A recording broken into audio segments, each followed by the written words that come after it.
அஸ்ஸலாமு அலைக்கும் ஃப்ரெண்ட்ஸ்.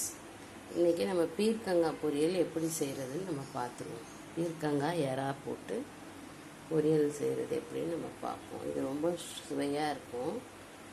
இது நீங்கள் ஒரு வாட்டி வீட்டில் ட்ரை பண்ணி பாருங்கள். ஒரு மீடியம் சைஸ் வெங்காயம் நீல வாக்கில் கட் பண்ணி வச்சுருக்கோம். ஒரு பச்சை மிளகா, ஒரு காஞ்ச மிளகா, கொஞ்சம் கருவேப்பிலை, இதெல்லாம் நம்ம போட்டுருவோம்.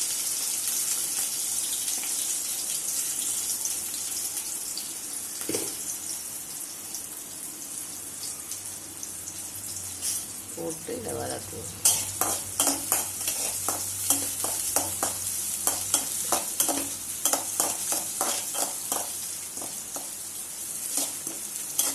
இது கொஞ்சம் நல்லா சிவந்த பிறகு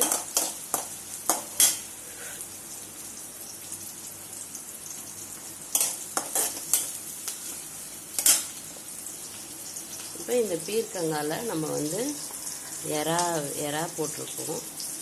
எறா கொஞ்சம் மல்லி சீரகத்தூள், நம்ம வீட்டுக்கு யூஸ் பண்ணுறோம் குழம்பு தூள், அது கொஞ்சம், வெறும் மிளகாத்தூள் கொஞ்சம், உப்பு கொஞ்சம், மஞ்சத்தூள் கொஞ்சம், இதெல்லாம் கால் ஸ்பூன் போட வேண்டியது தான். இது பீர்க்கங்காய் மேலே நம்ம ரெடியாக போட்டு வச்சுக்கணும். அது நல்லா வெங்காயம் கொஞ்சம், ஆனியன் கொஞ்சம் நல்லா செவந்தோன்னே நம்ம இதை போடுவோம்.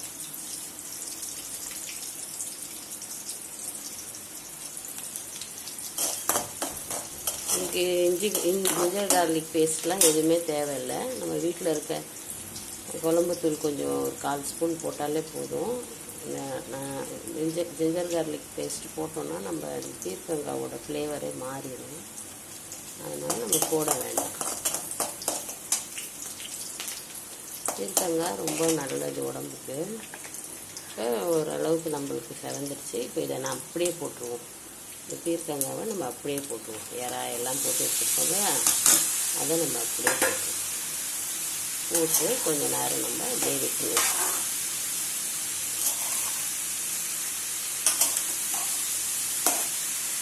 கொஞ்சம் நல்லா போட்டு கொஞ்சம் நேரம் நம்ம அப்படியே பரட்டி விடுவோம். ஃபுல்லாக மசாலா எல்லாத்துலேயும் மிக்ஸ் ஆகிற மாதிரி நம்ம பரட்டி விடுவோம்.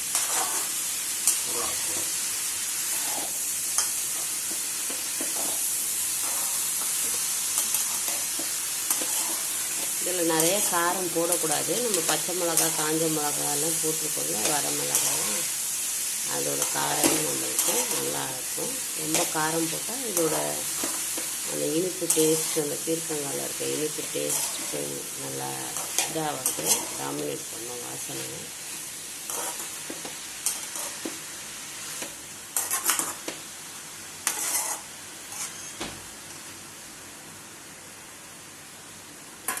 இதை கொஞ்ச நேரம் நம்ம மூடி போட்டு ஒரு 5 நிமிஷம் கழித்து பார்ப்போம்.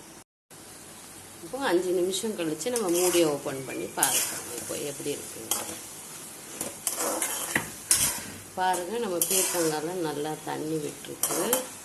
அந்த தண்ணியே போதும், அது நல்லா வேகும்.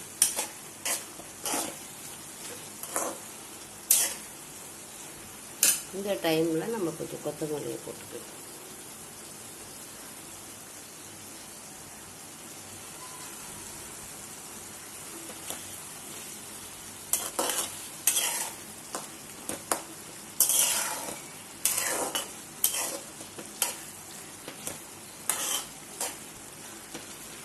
இந்த பீர்க்கங்காயோட கலர் நம்மளுக்கு க்ரீனாகவே இருக்கணும், சேஞ்ச் ஆகாமல் இருக்கிறதுக்கு நம்ம மூடியை திறந்தே வச்சு குக் பண்ணுவோம்.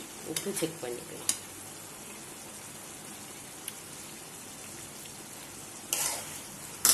உப்பு கொஞ்சம் கம்மியாக இருக்குது ஃப்ரெண்ட்ஸ், நம்ம உப்பு போட்டுக்கலாம். இவ்வளோ உப்பு போடும்.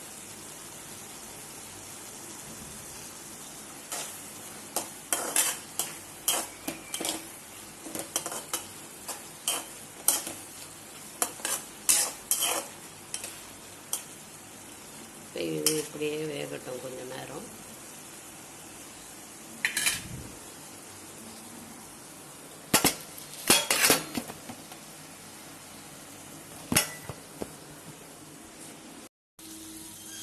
பாருங்கள், நம்மளோட பீர்க்கங்காய் பொரியல் ரெடி ஆயிடுச்சு. ஒரு ஒரு 5 நிமிஷம் மூடியை ஓப்பன் பண்ணி வச்சு ரெடி ஆகிடுச்சு. இதில் மீடியம் சைஸ் இறால் போட்டால் தான் அது நல்லாயிருக்கும் டேஸ்ட்டாக. ஓகே ஃப்ரெண்ட்ஸ், இது மாதிரி நீங்களும் செஞ்சு பார்த்துட்டு எப்படி இருக்குது டேஸ்ட்டுன்னு சொல்லுங்கள். வீடியோவை லைக் பண்ணுங்கள், ஷேர் பண்ணுங்கள், உங்களுக்கு பிடிச்சிருந்தா கமெண்ட் பண்ணுங்கள், சப்ஸ்கிரைப் பண்ணுங்கள். Okay friends.